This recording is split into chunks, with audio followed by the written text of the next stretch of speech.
Welcome to another edition of Mic'd Up. Number 23 Louisiana is a couple days away from the big showdown in Austin with number 21 Texas. For a preview, Jeff Jones, the sports director at KVUE in Austin, joins us. Jeff, there's a lot to get to when it comes to the Longhorns, but let's start with a new era of Texas football. This will be Steve Sarkisian's first game as the head coach in Austin. What's some of the biggest differences you've noticed with Sark now in town? You know, I think it's that winning attitude that everyone believes in. You know, every coach around the nation says they bring a winning attitude, winning culture, but Sark also brings rings, really, really recent rings. As in 2020, his offense set records at Alabama, won a national championship, was the best offense in the nation, and all the players on this year's team know that. They have recent examples to look at, and so that winning culture is a very real thing. And if Sark's winning culture wasn't enough, 3 other members of his staff were also on that 2020 Alabama team. He has multiple transfers, 3 different transfers who are now at Texas, who played in college football playoff games over the past 2 years. So there's winners joining winners, bringing winners to a team that expects to win. After what felt like 10 years of Sam Ehlinger at quarterback, there's a new sheriff in town. Hudson Card was just announced last weekend as the Longhorns' starting QB. Why do you feel like he ultimately got the nod? Yeah, there's a new sheriff in town, but his deputy is out for that sheriff's title too. Hudson Card will get the start on Saturday against Louisiana, but Casey Thompson, the backup, will play. And here's an interesting thing. These 2 guys actually battled for the backup job under Sam Ehlinger last year, and Casey Thompson won the job that go-around. This go-around for the starting role, Hudson Card won, but both are going to play on Saturday. Man, so what am I most excited to see?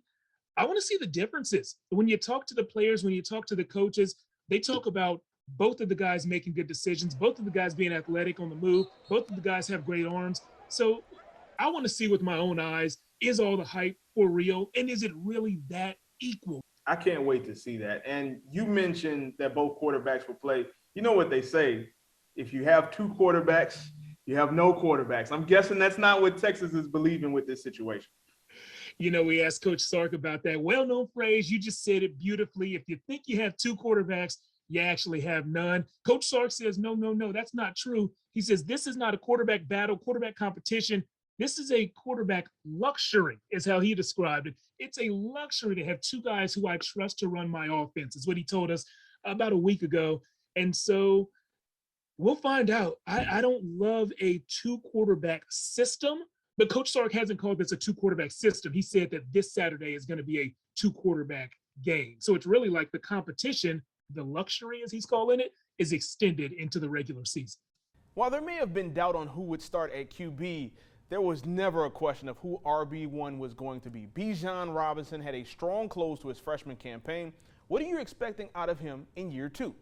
RB1 in Texas, RB1 in Austin, maybe RB1 in the nation. I think that Bijan has the talent to be a legitimate Heisman Trophy contender deep into the season if Texas gets the wins. You know, you're not going to have a Heisman Trophy winner from a team that wins 6 games or something like that. But if Texas can find a way to push for double-digit wins, stay relevant in the playoff conversation into the month of November, I think Bijan is a guy who's going to get some Heisman votes.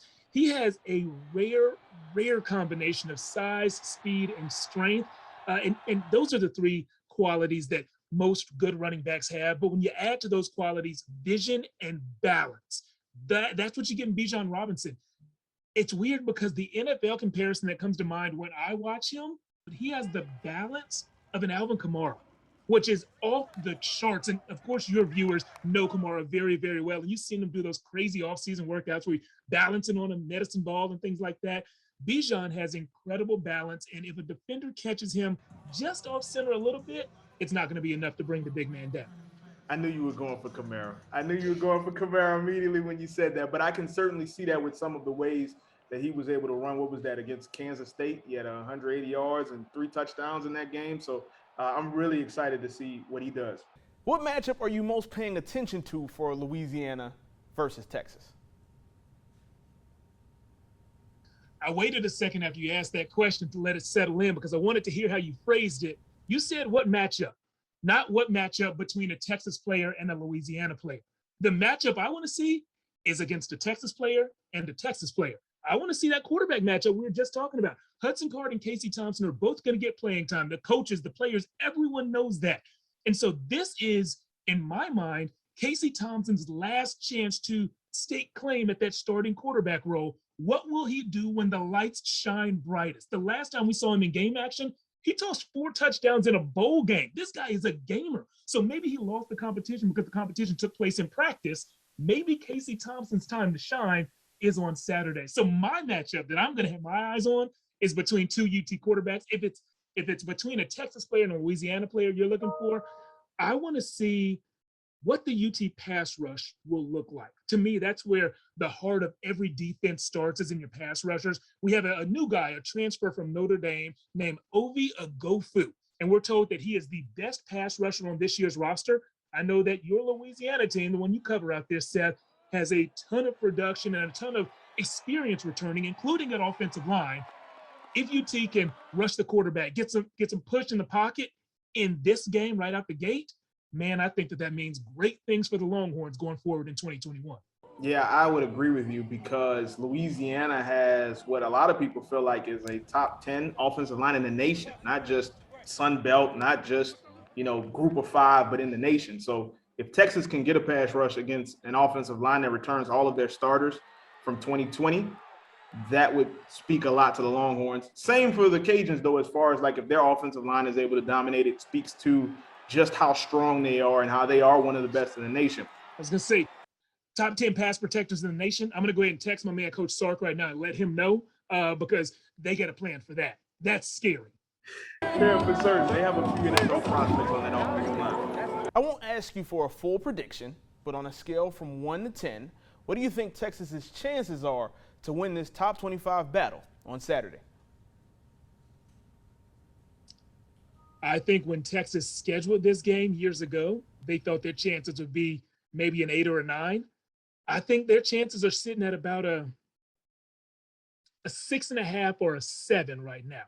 I do believe Texas will win this game. I think that player for player, the way that UT recruits compared to the way Louisiana recruits, it's a different level. And so you just have athletes wearing burnt orange that are going to be typically bigger, stronger, faster than the athletes that have made the drive over from Louisiana.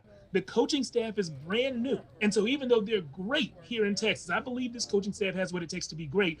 They're still brand new. And it's going to take them a while to gel and see how they work together on game day and how they translate messages and adjustments to players on game day. And the most important position on the field, you can argue it's cornerback, it's left tackle, it's passer, it's quarterback. It's the guy touching the ball every single snap of the game. It's the guy deciding if the ball goes here, there, audible in and checking out of plays. And that is also the least proven position at the University of Texas. Neither of the quarterbacks we'll see wearing burnt orange on Saturday has ever started a college game. Unproven. It's time to prove themselves, both of them. That's Jeff Jones, the sports director at KVUE in Texas. Jeff, thank you so much for joining us. Anytime.